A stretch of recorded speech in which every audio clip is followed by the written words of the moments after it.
Hello दोस्तों, welcome to Think Smart Art Com classes. आज हम करने वाले हैं संघवाद का दूसरा लेक्चर।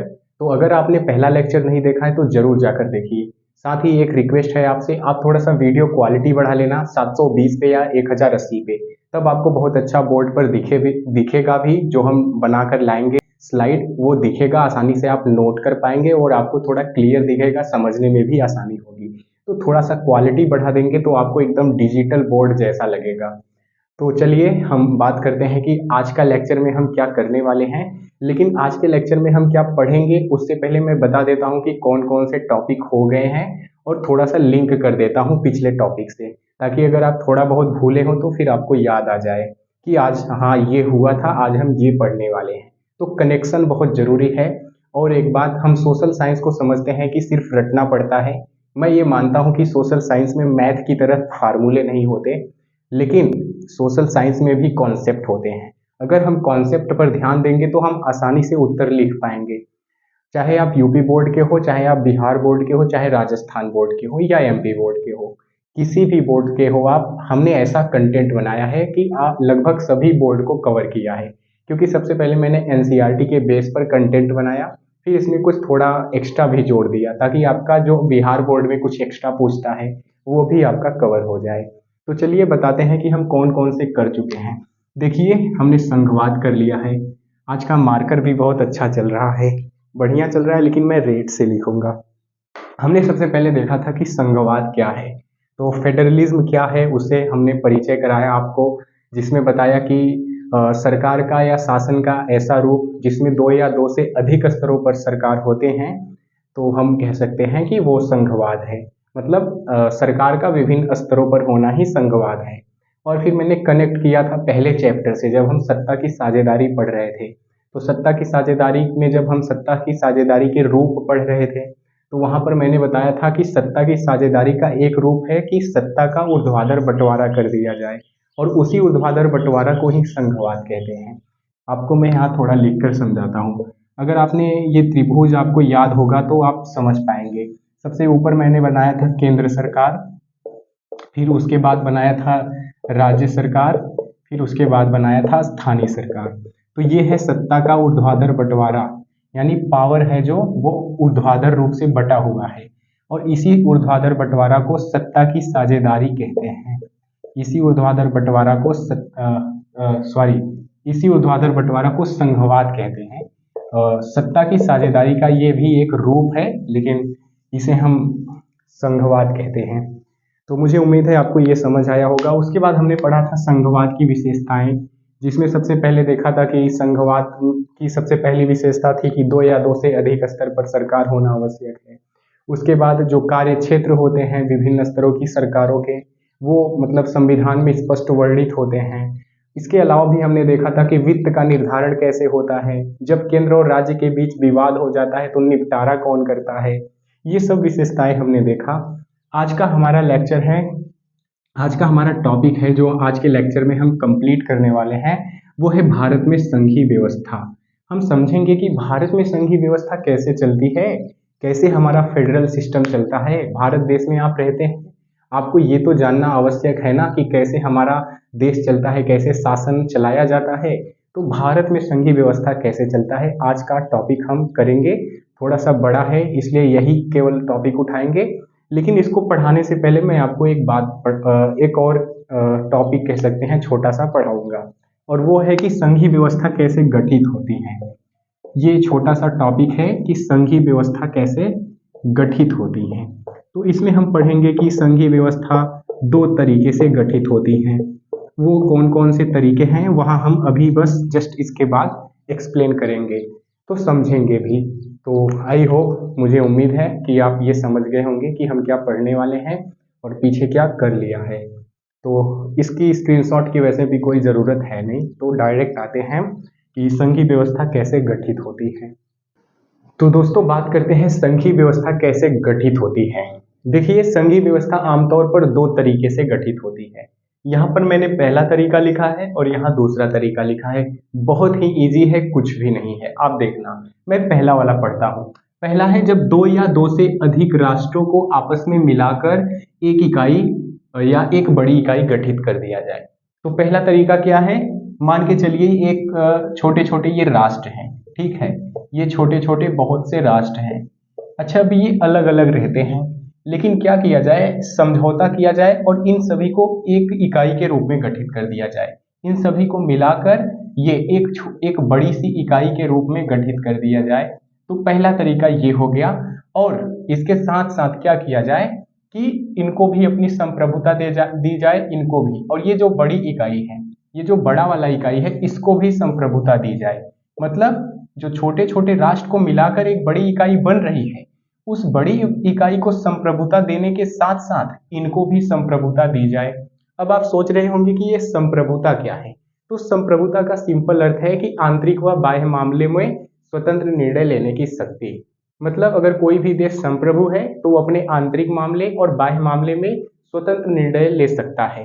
अब स्वतंत्र निर्णय मतलब जैसे कि वो अपने देश के अंदर क्या नीति चलाएगा, अपने देश के अंदर कौन से प्रावधान करेगा, वो सब स्वतंत्र है। और दूसरा बाह्य रूप से क्या स्वतंत्र है, आंतरिक व बाह्य मामला बोला मैंने। अब बाह्य मामला कौन सा है, तो बाह्य मामला मतलब जैसे वो विदेश नीति कैसे चलाएगा, अपनी फॉरेन पॉलिसी कैसे चलाएगा, दूसरे देशों के साथ कैसा संबंध रखेगा, रूस के साथ कैसा संबंध रखेगा भारत, भारत चीन के साथ कैसा संबंध रखेगा, यही सब है बाह्य मामला।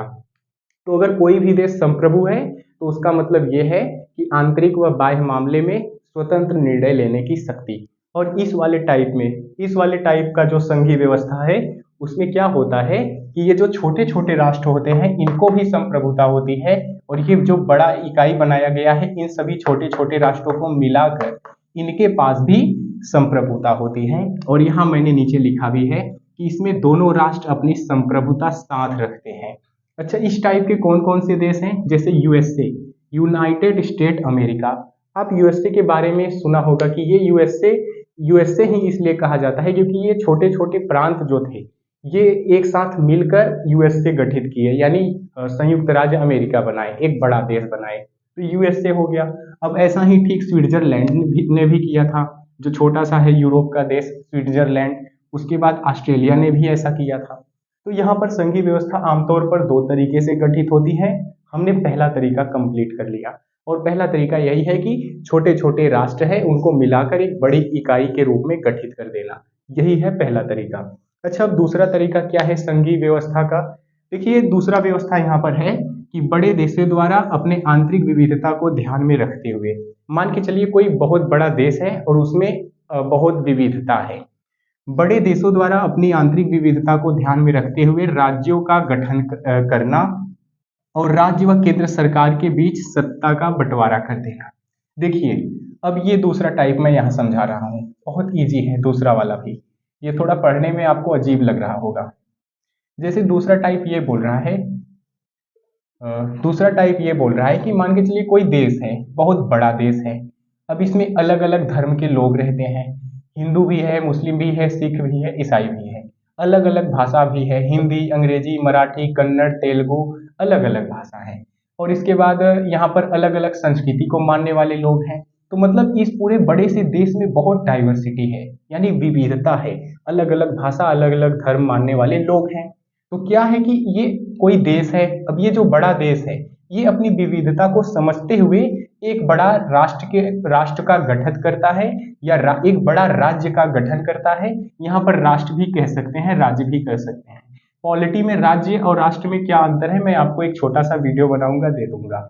यहाँ पर राज्य की जगह आप राष्ट्र भी कह सकते हैं, एक बड़ा सा राष्ट्र गठित कर देते हैं। लेकिन इनमें जो छोटे छोटे राष्ट्र थे, जो प्रांत थे, उनको भी क्या होता है कि समान अधिकार दिया जाता है। जो केंद्र सरकार को अधिकार मिलेगा, वही छोटे छोटे जो राष्ट्र हैं उनको भी अधिकार मिले। यही हो गया दूसरा तरीका। पहला तरीका हमने समझा कि छोटे छोटे प्रांत हैं, मिलाकर एक कर दिए, लेकिन इसमें भी मिलाकर एक ही कर रहे हैं, लेकिन इनको भी अधिकार दे रहे हैं, इनको भी शासन में भागीदारी बना रहे हैं। और यहाँ पर भी भागीदारी हो रहा था, इनके पास तो अपनी संप्रभुता थी, और यहाँ हम आगे पढ़ेंगे इनमें क्या अंतर हो जाएगा। तो दूसरा तरीका ये हो गया कि बड़े देशों द्वारा अपनी आंतरिक विविधता को समझते हुए राज्यों का गठन करना और राज्य व केंद्र सरकार के बीच सत्ता का बंटवारा कर देना। तो राज्य और केंद्र सरकार जो बनेगा, उसके बीच अगर हम सत्ता का बंटवारा कर दें, तो ये हो गया दूसरा टाइप का संघीय व्यवस्था। जैसे भारत, अब भारत का उदाहरण क्यों लिखा मैंने, भारत एक बड़ा देश है और बहुत डाइवर्सिटी है यहाँ, अलग अलग धर्म, अलग अलग जाति, अलग अलग भाषा बोलने वाले लोग रहते हैं। तो इन विविधता को समझते हुए जो अलग अलग राज्य थे, अलग अलग भाषा थे, अलग अलग राज्य में अलग अलग भाषाएं भी बोली जा रही थी। महाराष्ट्र में जाएंगे तो मराठी अधिक बोलने को दिखता है, और इधर जो हमारा उत्तर भारत है यहाँ हिंदी, अवधी, भोजपुरी देखने को मिलता है। तो यहाँ पर बहुत सारी विविधता है भारत में। लेकिन भारत अपनी जब स्वतंत्र हुआ, अपना भारत जब स्वतंत्र हुआ, तो उन्होंने, जो सरदार वल्लभ भाई पटेल थे, उन्होंने ढेर सारी रियासतें थी उनको भी एक किया, और संघी एक संघी प्रकार का शासन स्थापित किया, और संविधान में संघी सरकार की व्यवस्था की गई। तो यहाँ पर देखो, किसी कोई बड़ा सा देश है, अपनी विविधता को समझते हुए संघी सरकार का गठन कर रहा है या संघी शासन व्यवस्था ला रहा है। तो ये हो गया। और दूसरा आपने पढ़ा था बेल्जियम का। अब जब आप सत्ता की साझेदारी पढ़ रहे थे, याद कीजिए, तो बेल्जियम ने समझदारी दिखाई थी। उसके देश में बहुत डाइवर्सिटी था, श्रीलंका की तरह, अलग अलग भाषा बोलने वाले थे, अलग अलग धर्म मानने वाले लोग थे, और विवाद भी हो रहा था। लेकिन उन्होंने क्या किया, बेल्जियम वालों ने क्या किया कि सबको शासन में समान भागीदार बनाया और अलग अलग स्तर पर सरकारों का बंटवारा कर दिया, सत्ता का बंटवारा कर दिया। और यहाँ पर इसलिए मैंने बेल्जियम का भी उदाहरण लिया है, और ठीक इसी तरह स्पेन भी है, ठीक इसी तरह स्पेन भी है। इसमें दो पॉइंट और है। लेकिन इस टाइप के जो होते हैं, जो अपने देश की विविधता को समझते हुए एक बड़ा इकाई, एक राष्ट्र के रूप में बड़ा इकाई गठित करते हैं, इसमें क्या होता है कि इसमें केंद्र सरकार ज्यादा ताकतवर होता है इस टाइप के संघीय व्यवस्था में। क्यों? क्योंकि देश में डाइवर्सिटी है, देश में विविधता है।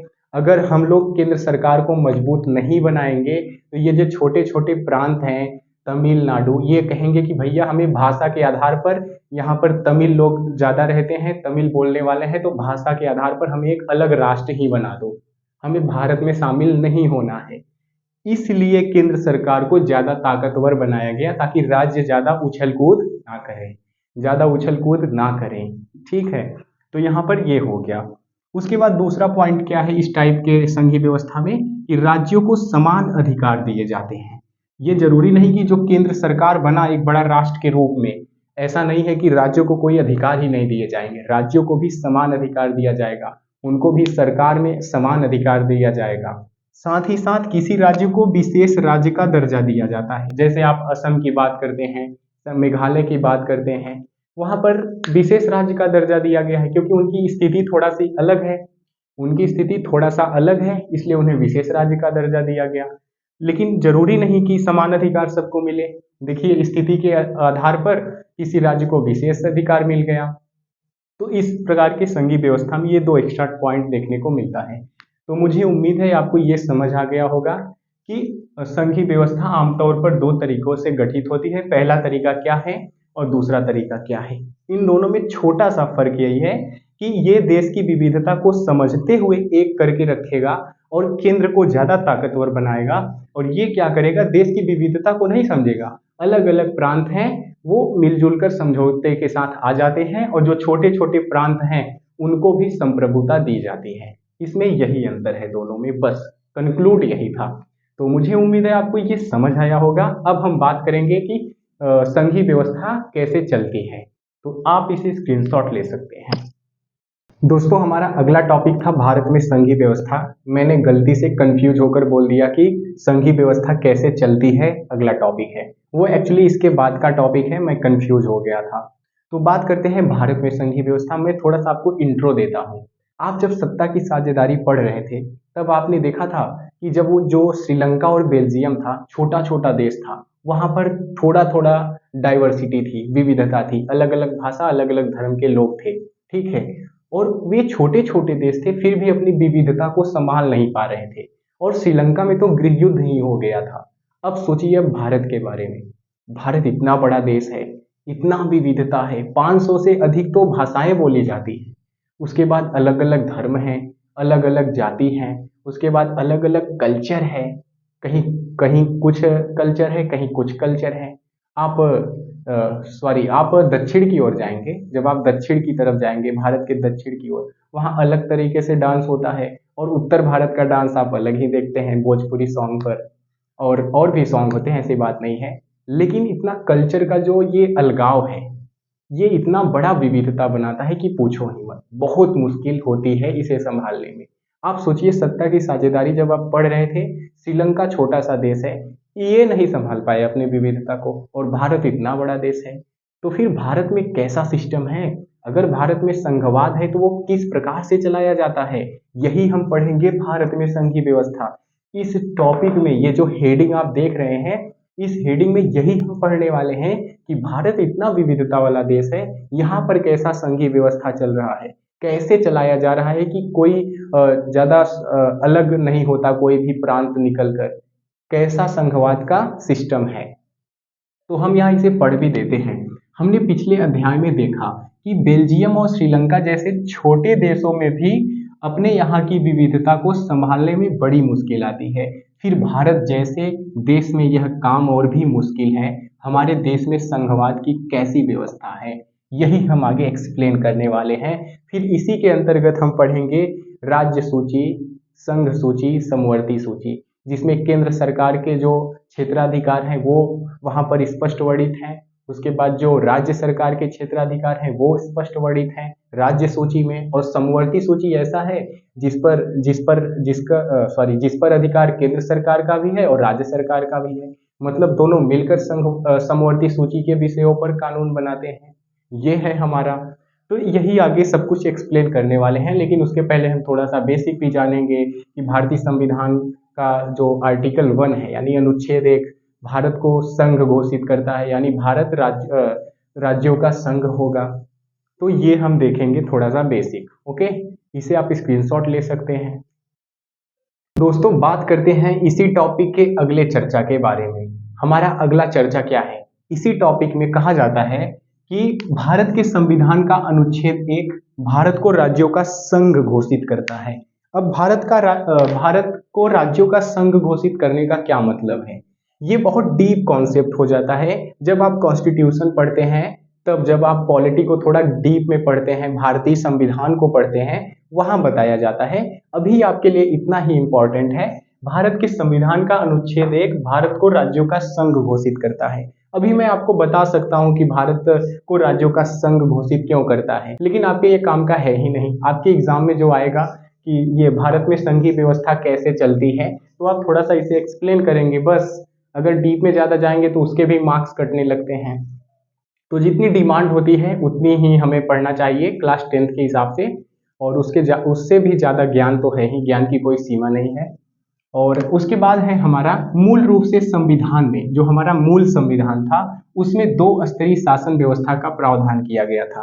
तो जो हमारा 1950 में 26 जनवरी 1950 को संविधान लागू हुआ, उस मूल संविधान में 2 स्तर की सरकार का व्यवस्था किया गया था। और पहला स्तर था संघ सरकार और दूसरा है राज्य सरकार। और यही तो होता है, जब 2 स्तरों पर सरकार होता है उसे तो संघीय व्यवस्था कहते हैं। और हम टॉपिक भी पढ़ रहे हैं भारत में संघीय व्यवस्था, तो संघ सरकार और राज्य सरकार। लेकिन 1992-93 में एक संशोधन होता है, और वो संशोधन है 73वां और 74वां। 73वां और 74वां संविधान संशोधन के द्वारा संघीय सरकार के अलावा एक तीसरे स्तर की सरकार, जिसे हम नगर पालिका और पंचायत कहते हैं, इसको जोड़ा गया, इसको संविधान में जोड़ा गया। मतलब संघ सरकार और राज्य सरकार के अलावा एक तीसरे स्तर का सरकार जोड़ा गया, जिसे हम स्थानीय स्तर की सरकार कह सकते हैं। वो 73वां और 74वां संविधान संशोधन द्वारा हुआ और भारत के संविधान में जोड़ा गया। संविधान में केंद्र, अगला पॉइंट है हमारा, संविधान में केंद्र व राज्य सरकार के बीच विधायी अधिकारों को 3 हिस्सों में बांटा गया। अच्छा, अब ये अलग अलग स्तर की सरकार हैं, अब इनमें झगड़ा हो सकता है। जैसे अगर राज्य सरकार बनाने लगे अंतर्राष्ट्रीय संबंध के विषय में कोई नीति बनाने लगे कि दूसरे देशों के साथ हमारा कैसा संबंध हो, तब तो हर राज्य अपनी सुविधा के अनुसार विदेश नीति चलाएंगे। इस हिसाब से एक विदेश नीति चल ही नहीं पाएगी ठीक से। तो इसके लिए क्या किया गया कि ऐसे मुद्दे, ऐसे विषय बना दिए जाए कि कौन से विषय संघ सरकार के होंगे, कौन से विषय राज्य सरकार के होंगे, और कौन से राज्य और केंद्र दोनों मिलकर होंगे, कौन से विषय राज्य और केंद्र दोनों के होंगे, उसके लिए कोई प्रावधान किया गया। और वो प्रावधान किया गया कि 3 सूचियां बनाई गई। पहली संघ सूची बनाई गई, दूसरी राज्य सूची बनाई गई, तीसरी समवर्ती सूची बनाई गई। अब इसी को हम कहते हैं सूचियां। ये सूचियां यहाँ गलत लिखा है शायद मेरे हिसाब से, मैंने एक और वीडियो में बोला था, ये मैं फिर भी मैंने नहीं देखा कि सही तरीके से क्या लिखा जाएगा, क्योंकि कभी कभी कंफ्यूजन हो जाता है, कोई शब्द होता है। तो पहला सूची क्या था, मैं यहाँ लिख देता हूँ। पहला सूची था संघ सूची, दूसरा था राज्य सूची और तीसरा था समवर्ती सूची। तो ये 3 सूचियां बनाई गई। संघ सूची में संघ के कौन कौन से विषय हैं, यानी केंद्र सरकार के कौन कौन से विषय हैं जिस पर वह नियम बना सकता है, कानून बना सकता है, वो है। और राज्य सूची में राज्य के कौन कौन से विषय हैं, विषय यानी कह सकते हैं अधिकार क्षेत्र हैं जिस पर वह कानून बना सकता है। समवर्ती में राज्य व केंद्र दोनों मिलकर कानून बना सकते हैं। समवर्ती सूची के जो विषय हैं उसमें राज्य व केंद्र दोनों मिलकर कानून बना सकते हैं। तो मुझे उम्मीद है आपको ये समझ आया होगा। आप इसे स्क्रीनशॉट ले सकते हैं। अभी ये टॉपिक खत्म नहीं हुआ है, इसके आगे हम जल्द ही स्लाइड बनाकर आपको एक्सप्लेन करते हैं और समझाते हैं। तो दोस्तों, पीछे आपने देखा कि भारत में 3 स्तर पर सरकार है और तीनों स्तर पर सरकार के अपने अपने अधिकार क्षेत्र हैं। कौन से विषयों पर कौन सरकार कानून बनाएगा, इसके लिए सूचियां बनाई गई हैं। हमने 3 सूचियों के बारे में पढ़ा, संघ सूची, राज्य सूची, समवर्ती सूची। इन सूचियों को थोड़ा सा एक्सप्लेन करके हम देख लेते हैं बस। देखिए, संघ सूची क्या होता है। संघ सूची होता है, इसमें जो भी विषय होते हैं वो राष्ट्रीय महत्व के होते हैं। तो संघ सूची में राष्ट्रीय महत्व के विषय होते हैं। इस सूची में वर्णित विषयों पर कानून बनाने का अधिकार सिर्फ केंद्र सरकार को है। तो आपको याद रखना है, जो संघ सूची में वर्णित विषय हैं, जो विषय वर्णित हैं, स्पष्ट तरीके से वर्णित हैं, उस पर कानून बनाने का अधिकार सिर्फ केंद्र सरकार को है। मतलब जो केंद्र सरकार है, जैसे प्रधानमंत्री, जैसे मोदी जी, ठीक है। तो और अच्छा, ये इस पर सिर्फ केंद्र सरकार ही क्यों कानून बना रहा है? क्योंकि क्योंकि इन मामलों में पूरे देश के लिए एक जैसी नीतियों की आवश्यकता होती है। तो जो संघ सूची के विषय होते हैं वो ऐसे विषय होते हैं जो पूरे देश के लिए एक जैसी नीति की आवश्यकता होती है। इसलिए इन विषयों को संघ सूची में रखा गया और सिर्फ इस पर केंद्र सरकार ही नियम कानून बना सकता है। अच्छा, संघ सूची में कौन कौन से विषय आते हैं? वैसे तो विषय बहुत सारे हैं, लेकिन हमने यहाँ 3-4 ले लिया है। इसमें आता है प्रतिरक्षा यानी डिफेंस, विदेश आता है विदेश नीति, इसमें आता है बैंकिंग, इसमें आता है संचार, मुद्रा आदि। आदि मतलब यहाँ और भी आते हैं, हमें उतना रटने की आवश्यकता नहीं है। अब हम बात करते हैं राज्य सूची की। राज्य सूची में क्या होता है, इसमें प्रांतीय व स्थानीय महत्व के विषय होते हैं। तो राज्य सूची में प्रांतीय व स्थानीय महत्व के विषय होते हैं और इसमें जो भी वर्णित विषय होते हैं उस पर सिर्फ राज्य सरकार ही कानून बना सकता है। यानी इसमें वर्णित विषयों पर कानून बनाने का अधिकार सिर्फ राज्य सरकार को होता है। इसमें कौन कौन से आते हैं? इसमें आता है पुलिस आता है, इसमें व्यापार आता है, इसमें कृषि आता है, सिंचाई आता है। इसमें पुलिस विषय आता है, पुलिस का विषय, व्यापार आता है, कृषि आता है, सिंचाई आता है। तो मुझे उम्मीद है संघ सूची, राज्य सूची आपको समझ आया होगा। अभी एक सूची और बचा है, वो है समवर्ती सूची। और समवर्ती सूची पढ़ने के बाद जो हम एक्सप्लेन करेंगे ना, वो काफ़ी इंपॉर्टेंट होने वाला है। वो बहुत सारे कॉम्पिटेटिव एग्जाम में भी पूछा जाता है, तो इसे आप स्क्रीनशॉट भी ले सकते हैं। तो दोस्तों, अब हम बात करते हैं तीसरी सूची के बारे में, जो है समवर्ती सूची। समवर्ती सूची क्या है, आप यहाँ पर पढ़ सकते हैं। इस विषय पर कानून बनाने का अधिकार राज्य सरकार और केंद्र सरकार दोनों को है। तो अगर आपसे मैं पूछूं कि जो समवर्ती सूची है उस पर कौन कौन सी सरकार कानून बना सकती है, तो केंद्र सरकार और राज्य सरकार बना सकती है। क्या स्थानीय स्तर की सरकार बना सकती है? तो बिल्कुल नहीं, स्थानीय स्तर की सरकार नहीं बना सकती है। और एक इम्पॉर्टेंट बात यहाँ आगे लिखा है, लेकिन जब दोनों के कानूनों में टकराव हो, मान के चलिए केंद्र सरकार और राज्य सरकार जो समवर्ती सूची में जैसे विषय है एक, जैसे वन है, तो वन के लिए कोई केंद्र सरकार भी नियम बनाया और राज्य सरकार भी नियम बनाया।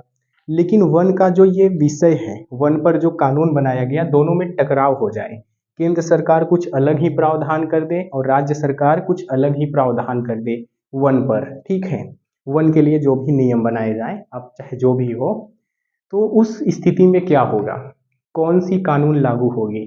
तो उस स्थिति में लागू होगा हमारा केंद्र सरकार द्वारा बनाया गया कानून, यानी जो केंद्र सरकार बनाया है वही कानून मान्य होगा। और यहाँ पर आप देख सकते हैं लिखा भी है। तो अच्छा, इसमें कौन कौन से विषय आते हैं? इसमें शिक्षा आता है, वन आता है, मजदूर संघ आता है, विवाह आता है, गोद लेना आता है व उत्तराधिकार जैसे विषय आते हैं। तो कौन कौन सा विषय आता है? शिक्षा आता है, वन आता है, मजदूर संघ आता है, विवाह आता है, गोद लेने जैसे नियम आते हैं, उत्तराधिकार आता है।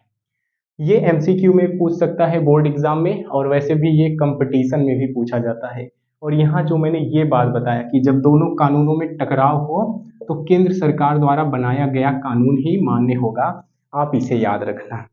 तो मुझे उम्मीद है आपको ये समवर्ती सूची समझ आ गया होगा। बहुत ज़्यादा हार्ड टॉपिक नहीं था। मैंने आपको बताया भारत में संघीय व्यवस्था का ये जो टॉपिक है, इसमें सबसे पहले मैंने आपको ये बताया कि भारत जैसे विविधता वाला देश जो इतना डाइवर्सिटी रखता है, वो उसके लिए संघीय व्यवस्था अपने आप में एक चुनौती है। मतलब संघीय व्यवस्था वहाँ पर लाना, ऐसी सिस्टम लाना जो संघ सरकार हो, राज्य सरकार हो, स्थानीय स्तर पर सरकार हो, उसे चलाना बड़ा मुश्किल है, क्योंकि इतना विविधता है, अलग अलग राज्य हैं, अलग अलग मांग करते हैं।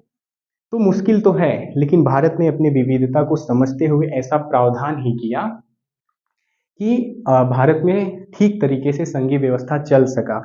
और उसके चलने का क्या कारण है कि जो ये अलग अलग सूचियां बनाई गई हैं, संघ सूची, राज्य सूची, समवर्ती सूची, अलग अलग सूचियों में केंद्र सरकार के कौन से विषय होने वाले हैं, राज्य सरकार के कौन से विषय होने वाले हैं, ये सब अलग से आराम से अच्छे से संविधान में वर्णित किया गया है, ताकि कोई विवाद ना हो। और अगर विवाद हो जाता है, सुप्रीम कोर्ट उसका निर्णय तो करता ही है। अगर राज्य की गलती है, राज्य सरकार की गलती रहती है तो राज्य सरकार को फटकारता है, और अगर केंद्र सरकार की गलती रहती है तो सुप्रीम कोर्ट केंद्र सरकार को फटकारता है। तो ये हमने देखा। लेकिन समवर्ती सूची में एक मेन पॉइंट ये देखा कि समवर्ती सूची में राज्य और केंद्र सरकार दोनों कानून बनाते हैं, जो भी समवर्ती सूची में विषय होते हैं। लेकिन इसमें एक इम्पॉर्टेंट बात है, अगर केंद्र सरकार जो कानून बनाया है और राज्य सरकार जो कानून बनाया है, दोनों दोनों कानूनों के बीच टकराव हो जाए तो किसका मान्य होगा? तो वो मान्य हो जाएगा हमारा केंद्र सरकार द्वारा बनाया गया कानून। तो जो केंद्र सरकार कानून बनाया है वही मान्य हो जाएगा। तो मुझे उम्मीद है आपको ये समझ आया होगा। और इसमें कौन कौन से विषय हैं मैंने यहाँ पर लिख ही दिया। अब हमारा इसमें कुछ नोट बचता है, वो नोट अगर हम कंप्लीट कर लेंगे तो भारत में जो संघीय व्यवस्था है ये टॉपिक एंड हो जाएगा। नोट में जैसे यही है कि अगर मान के चलिए संविधान में तो स्पष्ट वर्णित है कि संघ सूची है, राज्य सूची है, समवर्ती सूची है। लेकिन इसके बाद जो नए नए विषय आएंगे, जैसे सॉफ्टवेयर का विषय आया, कंप्यूटर का विषय आया, उस पर कौन कानून बनाएगा? आईटी एक्ट होता है एक, उस पर कौन कानून बनाएगा? तो इसका भी एक मुद्दा उठता है। और यही आगे कुछ छोटा छोटा पॉइंट है, नोट के फॉर्म में है। अगर उसे हम एक दो स्लाइड में कंप्लीट कर लेंगे तो हमारा ये कंप्लीट हो जाएगा, ये वाला टॉपिक, भारत में संघीय व्यवस्था का जो पूरा सिस्टम चल रहा है कैसे, आपको समझ आ जाएगा। तो अगर आप इसे स्क्रीनशॉट लेना चाहते हैं तो ले सकते हैं। दोस्तों, बात करते हैं नोट का। हमारा 2 पॉइंट है, उसके बाद लगभग 2 पॉइंट और है, तब हमारा ये टॉपिक एंड हो जाएगा। तो नोट में पहला पॉइंट क्या है कि हमने देखा कि संघ सूची है, राज्य सूची है, समवर्ती सूची है। लेकिन अगर बात करें कि संविधान तो बहुत पहले ही बना, इतना साल पहले संविधान बना, लेकिन आज का समय इनोवेशन का है। अलग अलग नई नई तकनीकी आती हैं और नए नए कानून बनाने पड़ते हैं, और समाज भी धीरे धीरे परिवर्तित होता है। तो उस स्थिति में क्या होता है कि उस स्थिति में नए नियम की आवश्यकता है। अब मान के चलिए कोई ऐसा सिचुएशन है कि मान के चलिए कोई ऐसा टॉपिक है जिस पर नया कानून बनाना है, और संविधान बहुत पहले ही वर्णन कर चुका है कि कौन से विषय संघ सूची में है, कौन से राज्य के सूची के विषय में है। तो इस स्थिति में क्या है, इस स्थिति में देखिए कि इस स्थिति में जब नए विषय आएंगे जैसे कंप्यूटर, सॉफ्टवेयर, वे केंद्र सरकार के अधिकार क्षेत्र में चले जाते हैं। मतलब राज्य सरकार के अधिकार क्षेत्र में बढ़ोतरी नहीं होती है। जो नए नए आते हैं, जो नए विषय आएंगे, तो वो किस में चले जाएंगे, संघ सूची के अधिकार क्षेत्र में चले जाएंगे। और जैसे कंप्यूटर आया, सॉफ्टवेयर आया, तो वो सीधे केंद्र सरकार के पास चला गया। उस पर कोई भी, अब इस पर इससे संबंधित कोई भी नियम बनाया जाएगा कंप्यूटर सॉफ्टवेयर से संबंधित, तो उस पर संघ सरकार बनाएगा या केंद्र सरकार बनाएगा, ठीक है। उस पर राज्य सरकार का कोई अधिकार नहीं है। ये पहले से ही संविधान में वर्णित कर दिया गया ताकि आगे चल के झगड़ा कम हो। दूसरा पॉइंट यह है, भारतीय संघ के सभी राज्यों को समान अधिकार नहीं है। और ये तो मैंने आपको पहले ही बताया था कि भारतीय संघ में जितने भी राज्य हैं उनको समान अधिकार नहीं है। संविधान का एक अनुच्छेद है 371, यहाँ पर है, संविधान का अनुच्छेद है 371 के तहत कुछ राज्यों को अपनी सामाजिक तथा ऐतिहासिक परिस्थिति के कारण विशेष दर्जा प्राप्त है। किसके कारण? ऐतिहासिक और सामाजिक परिस्थिति के कारण विशेष दर्जा प्राप्त है। मान के चलिए किसी राज्य के साथ ज्यादा शोषण हुआ इतिहास में, तो उसको विशेष सुविधा देने की आवश्यकता पड़ती है, तो विशेष दर्जा उन राज्यों को दिया जाता है। इसमें कौन कौन से आते हैं? असम हो गया, नागालैंड हो गया, आंध्र प्रदेश हो गया, मिजोरम हो गया। और भी विशेष दर्जा प्राप्त है, मुझे इस समय याद नहीं कर पा रहा हूं मैं। अच्छा, ये जो 371 के तहत जिन्हें विशेष दर्जा प्राप्त है, इनमें एक बात और शामिल है, इन्हें किन पर विशेषाधिकार होता है? तो इन्हें भूमि अधिकार, सामाजिक प्रथाओं व कुछ विधायी मामलों में विशेषाधिकार होता है। इनके अलावा क्या होता है? इनके अलावा केंद्र शासित प्रदेश की भी व्यवस्था होती है। अब केंद्र शासित प्रदेश की जो सिस्टम होती है, इनको राज्यों वाले अधिकार नहीं होते हैं। मतलब केंद्र शासित प्रदेश को राज्यों को जो अधिकार दिया जाता है वो वाले अधिकार नहीं होंगे, केंद्र शासित प्रदेश के अलग अधिकार होंगे। और इस जो केंद्र शासित प्रदेश होते हैं, इनका संचालन सीधे केंद्र सरकार के हाथ में होता है। इन पर कौन नियंत्रण रखता है? सीधे केंद्र सरकार करता है। इन पर कौन कानून बनाता है? सीधे केंद्र सरकार बनाता है। तो ये हो गया हमारा नोट का 2-3 पॉइंट। इसके बाद हमारा 2 पॉइंट और बचा है, फिर हम कंक्लूड करेंगे भारत में संघीय व्यवस्था को। तो दोस्तों, एक लास्ट पॉइंट है हमारा, केंद्र व राज्य के बीच यह सत्ता का बंटवारा बुनियादी बात है। मतलब जो आपने ये सब देखा पीछे कि संघ सूची, राज्य सूची, समवर्ती सूची होगा, अलग अलग अधिकार क्षेत्र होंगे, केंद्र सरकार के अलग अधिकार क्षेत्र होंगे, राज्य सरकार के अलग।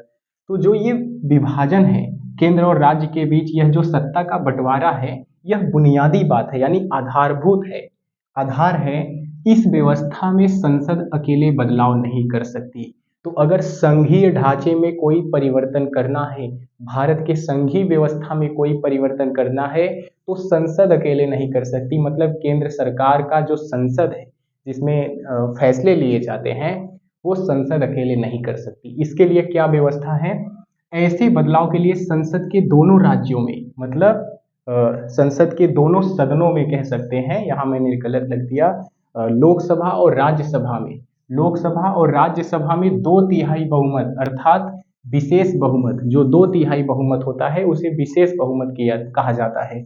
2/3 बहुमत अर्थात विशेष बहुमत, तथा मतलब इसके अलावा कम से कम आधे राज्यों की विधानसभाओं की मंजूरी लेनी पड़ती है। तो सबसे पहला, संसद अकेले नहीं कर सकती।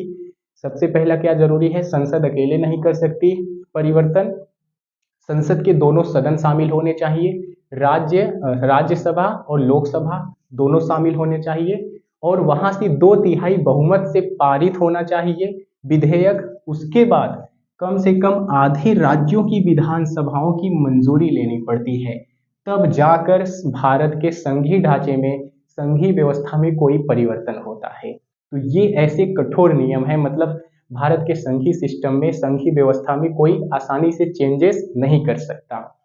उसके बाद अगर बात करें कि अगर विवाद हो जाए, कोई संघीय व्यवस्था वाला कोई विवाद है, अधिकार क्षेत्र वाला कोई विवाद है, तो यदि विवाद हो तो समाधान उच्च न्यायालय या सर्वोच्च न्यायालय करता है। तो उसकी समाधान कौन करता है? उच्च न्यायालय या सर्वोच्च न्यायालय।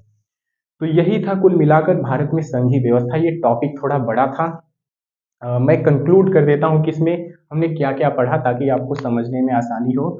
देखिए, हमने सबसे पहले आज के लेक्चर में पढ़ा कि संघीय व्यवस्था कैसे गठित होती है। तो फिर हमने देखा कि संघीय व्यवस्था सामान्यतः 2 तरीके से गठित होती है। पहला कि अलग अलग राष्ट्र हैं उनको मिलाकर एक बड़ी इकाई बना दिया जाए, और सभी जो छोटे छोटे अलग अलग राष्ट्र हैं उनको अपनी संप्रभुता दे दी जाए साथ में। और दूसरा है कि कोई बड़ा देश है अपनी देश की विविधता को समझते हुए संघीय व्यवस्था ला दे, वहाँ पर संघीय शासन व्यवस्था ला दे।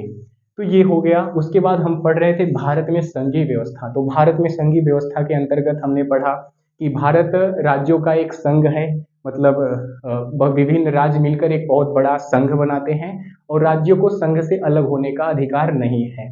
उसके बाद जब राज्यों का संघ है तो भारत में दो स्तर पर पहले सरकार होते थे। मूल रूप से मूल संविधान में दो स्तर पर सरकार की व्यवस्था की गई थी, संघ सरकार, राज्य सरकार। उसके बाद 73वां 74वां संविधान संशोधन होता है, वहां से आ जाता है एक और स्तर की सरकार जिसे हम स्थानीय स्तर की सरकार कहते हैं, जिसे हम नगर पालिकाएं और पंचायतें कहते हैं। तो वो तीसरे स्तर की व्यवस्था होती है।